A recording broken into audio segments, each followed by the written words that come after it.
Donc maintenant qu'on a vu comment trouver son idée, maintenant qu'on a vu comment construire une formation avec des techniques de ninja pour que vous puissiez faire des formations captivantes, que ce soit en ligne ou offline, maintenant nous allons voir comment les vendre, même si quand même on a vu quelques éléments.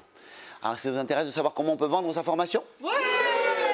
Ah, je me disais aussi quand même que ça pouvait vous intéresser, notamment sur Internet. On va pas mal se focaliser sur Internet, mais vous verrez que les techniques que l'on utilise sur Internet sont aussi applicables dans la vie de tous les jours. Mais c'est mieux de les avoir sur Internet, c'est moins cher.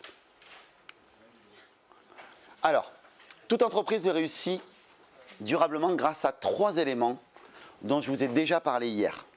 Vous vous rappelez du triangle, parce que j'aime bien les triangles, que je vous avais fait hier sur trafic. Donc, l'excellence de son produit, c'est la livraison, ce que j'avais appelé la livraison hier. La source de prospect, donc c'est le trafic. Et le processus de vente, qui est ici. Martin, il appelle ça, lui, la conversion. Ça, c'est un modèle, d'ailleurs, qu'on doit, en fait, à un monsieur, un Américain, qui s'appelle Taki Moore. Taki Moore, en français, en toulousain, T-A-K-I, plus loin, M-O-R-E. Tu vois, ça doit être un truc dans ce sens-là. Donc, en gros, comment est-ce qu'on attire du trafic, ce qu'on a vu hier, comment est-ce qu'on attire des gens et des prospects dans son entreprise. Donc, de 1 à 10, quelle est ma capacité à attirer des gens? De 1 à 10, quelle est ma capacité à savoir les vendre? Donc, le process de vente, ça va être quoi? Ça va être la page de vente, ça va être une déballe commerciale, ça va être tout ce qui vous permet de vendre votre programme. Peut-être un programme de partenaire ou de revendeur. C'est est-ce que quand le client se retrouve devant l'offre, il achète. Vous amenez du monde. Quand il se retrouve devant l'offre, est-ce qu'il achète et comment est-ce que vous lui vendez? Et ensuite, c'est comment vous lui livrez les choses. Est-ce que vous lui livrez le programme ou le produit avec excellence? Si vous êtes à 10 sur 10 sur votre capacité à attirer du trafic, à 10 sur 10 à votre capacité à convertir et à 10 sur 10 à votre capacité de livrer, vous êtes condamné à réussir.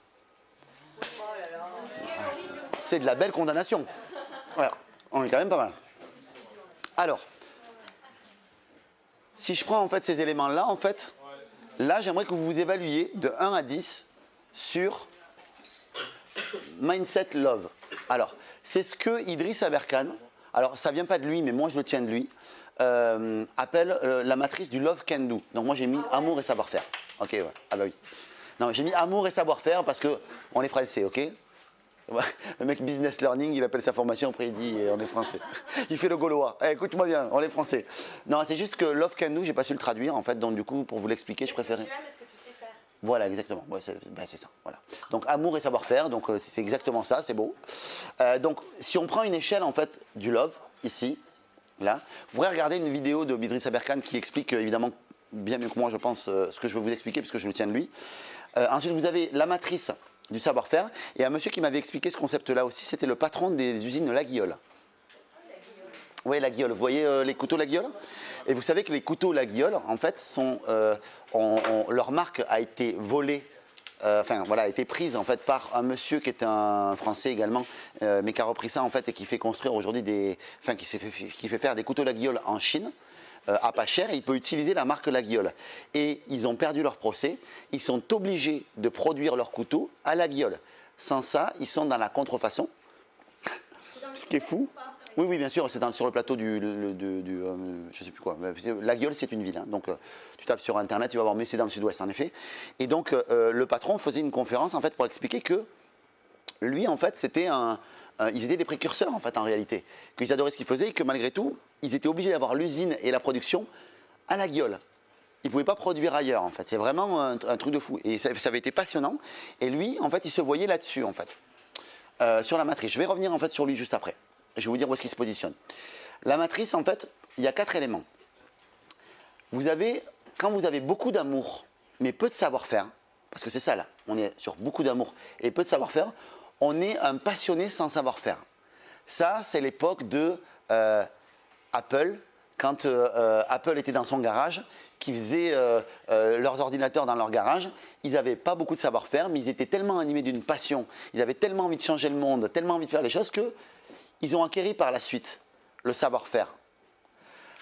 Vous avez une autre catégorie, c'est ceux qui n'ont pas d'amour dans ce qu'ils font et pas de savoir-faire. Ça, c'est ce qu'on appelle les entrants forcés. Voilà, donc Idriss Aberkan parle beaucoup comment ça s'appelle, des motorus. Il dit en fait que le mec, il n'a pas de love, quoi. Il fait des motorus, bon, c'est une catastrophe absolue, ça ne marche pas, ça ne démarre pas. Il dit même que les marabouts en fait, de Gare du Nord, en fait, ils te promettent qu'ils vont te faire marcher une motorus. C'est-à-dire que quand on ne met pas d'amour dans ce qu'on fait, et quand on n'a pas de savoir-faire, en fait, on ne cherche pas à en avoir plus. Prenez Lada aujourd'hui, la voiture Lada n'a pas changé depuis des années. Ils n'ont jamais renouvelé la gamme. Voilà, les mecs s'en foutent, ils font des bagnoles parce qu'ils doivent faire des bagnoles, et c'est comme ça, quoi. Vous avez ici, en fait, quelqu'un qui a beaucoup de savoir-faire et qui a à la fois peu finalement de love, mais juste parce qu'il y a un marché. On te dit en fait que n'importe quel outil que tu as dans tes mains, objet que tu as dans tes mains, c'est quelque chose en fait qui existe uniquement parce qu'il y a un marché. Il y a un marché pour ce stylo, donc du coup on fabrique ce stylo-là. Mais il n'y a pas d'émotion particulière liée à ce stylo, quoi. C'est juste un marché. Et si on lui demandait en fait pourquoi t'es né toi, il te dirait parce qu'il y a un marché. Voilà, terminé. Par contre, si tu demandes à la Sagrada Familia, à une œuvre d'art, pourquoi tu es né, il te dirait parce que papa et maman s'aimaient fort, parce que je suis né de l'amour que mon créateur a mis en moi, en fait. Et ça, c'est complètement différent, en fait. Ça, c'est les entreprises qui sont au-dessus de la mêlée, comme Apple, par exemple, parce qu'on prend beaucoup Apple comme exemple, mais c'est vrai que c'est une entreprise qui est née de passionnés et qui a une ADN très particulière, Apple. On aime ou on n'aime pas, mais quand ils ont fait des électroencéphalogrammes et des IRM, IRMF, quand on leur a mis des téléphones dans les mains, on a pris un panel de personnes, on leur a mis des téléphones dans les mains, on leur a mis des Samsung, les derniers Samsung, les derniers Apple et tout ça. Tous les téléphones étaient haute technologie, ils ont adoré les téléphones, il y avait la zone du plaisir qui était allumée dans le cerveau. Sur les produits Apple, il y a une autre zone qui s'allume, et cette zone-là, c'est la zone de l'amour, en fait. C'est-à-dire que vraiment, en fait, les produits Apple, il y a un supplément d'âme, il y a un supplément dans ce qu'ils proposent qui se voit dans leurs produits. Alors, est-ce que ça durera? Je ne sais pas. En tout cas, aujourd'hui, le constat était le suivant. Ça, c'est Apple, ça, c'est Samsung. Si tu as Gwyneth Paltrow et le chanteur de Coldplay qui ont appelé leur fille Apple, ils ne l'auraient jamais appelé Samsung. Parce qu'il y a une histoire, en fait, autour de tout ça. Et donc, du coup, quand tu mets beaucoup d'amour et que tu mets du savoir-faire dans ce que tu fais, en fait, tu deviens une entreprise qui est au-dessus de la mêlée. Vraiment. Et c'est ce qu'est la Guiole aussi, parce que la Guiole, c'est une entreprise qui se porte bien. Malgré toute la diversité qu'ils ont, parce que ce sont des vrais passionnés. Lui, il me disait, il y a un météorite qui est tombé en Russie il y a quelques années, en 2012. Une pluie de météorites qui est tombée en Russie. Il est allé envoyer quelqu'un pour récupérer de la météorite, pour fabriquer des couteaux avec. Vous pouvez vous fabriquer votre propre la Guiole. Donc c'est vraiment des passionnés, ces gens-là. Et c'est vrai que la position rêvée, en fait, pour tout le monde, c'est d'avoir celle-là. Mais la plupart des gens sont des suiveurs, souvent. C'est juste que l'attachement n'est pas le même. Vous, aujourd'hui, ce que vous voulez générer comme effet chez votre client, c'est l'effet d'être beaucoup plus au-dessus de la mêlée. D'être des gens qui aiment ce que vous faites, qui aiment vraiment ce que vous faites, d'être vraiment des passionnés et qui le font bien. Mais bon, ça va, vous êtes formés chez des ninjas, donc ça va. On est quand même pas mal. Voilà. Donc, est-ce que c'est clair pour vous ce concept-là? Donc, l'idée, c'est d'essayer, autant que faire se peut, de partir de l'amour. Et de l'amour, après, le savoir-faire vient, tout vient. Et pour devenir après une entreprise au-dessus de la mêlée. Ça marche quand même toujours mieux.